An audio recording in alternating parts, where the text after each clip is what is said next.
It's primary election day in the state's largest city of Bridgeport, and the polls will stay open until 8 o'clock this evening. Now, folks in the Park City crossing their fingers, hoping that this election goes better than the last one. Chief Political Correspondent Mark Davis on the scene in Bridgeport with more.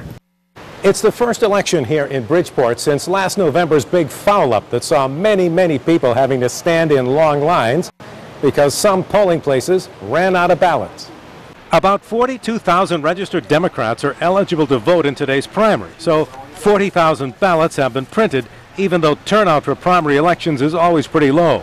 People are still talking about last November. I wasn't voting at that time, so all I heard was my mom come home and complain about it and stuff. I do think that the city got a little bit black eye last time. Because there were so many complaints last November, a judge ordered several Bridgeport polling places to stay open until 10 p.m. to accommodate people that were sent away when the ballots ran out.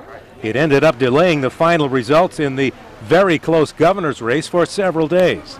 The Secretary of State is on top of this, and we're going to have a fair and honest and open election. We encourage everybody to get out and vote. The Secretary of the State has sent election experts from Hartford to monitor things today.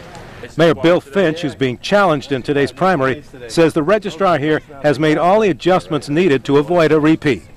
Challenger Mary Jane Foster says her campaign has heard of some complaints today from people who thought they had registered in time to vote, and says some of her workers have been intimidated by Finch supporters. But those kinds of complaints are almost normal in every city. You're confident there will be enough ballots? I hope there are enough ballots. If we haven't learned that much, we're in real trouble. Finch says he's confident that Democratic voters will give him the opportunity to serve another term.